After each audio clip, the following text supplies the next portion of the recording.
کاظم بیا.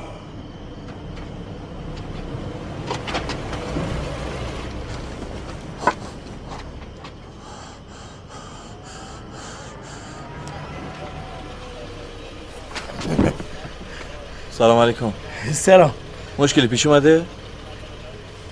جناب سروان سنگینه، لاکردار خیلی سنگینه. تشریف بیارید اینجا یه لحظه. تشریف بیارید. جسارتاً من نمیتونم بیام خدمتتون. اگه میشه شما تشریف بیارید.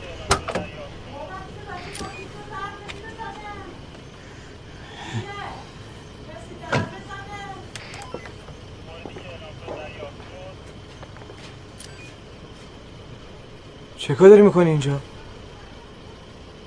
خونتونه؟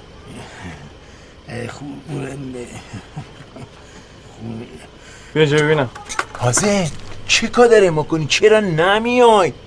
میخوای بیام کمکی؟ آقا جون سلام، لاکردار خیلی سنگینه. سلام علیکم آجی آقا. سلام علیکم. پسر هستن؟ بله.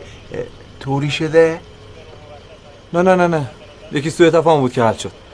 با عزتون شب بخیر. یا علی. خسته نباشید. خدا قوت. خدا. در خدمت باشید.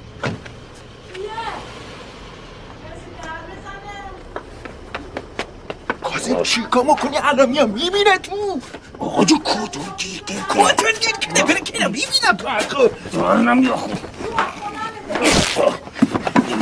بیدو.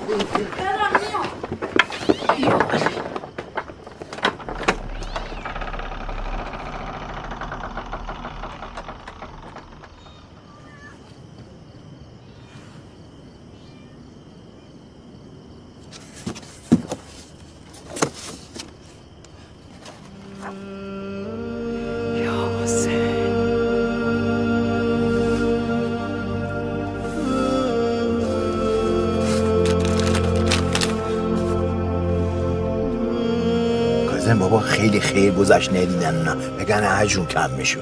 آقا جون میگه تقصیر منه؟ من نمیدونم توی این گومه میخ کجا توی این دیوار ثبت شد گرفت بر جیب کت من. خیلی خوب حالا چرا هرس مخوری؟ کم کنی کت دوماتیت بوده. آقا جون این کت دوماتی میدم. خیلی خوب بابا ببین بعضی وقتا کار خیلی درد سر خودشا داره. منتها اگه این نیست آقا امام حسین بعدش چطور جبران نکردن؟ نه میدی همه کتای دنیا رو میخریدی و برشون پاره پاره بکردی. آقا جون بله میگم بره امشب بسه بیری. کجا بره؟ الان این همه بحث گذاشته باید برسونیم دست صحابه باش. تو این حرفا نمیزدی. میگم آدرس بعدی رو بخون. چش آقا جون چش.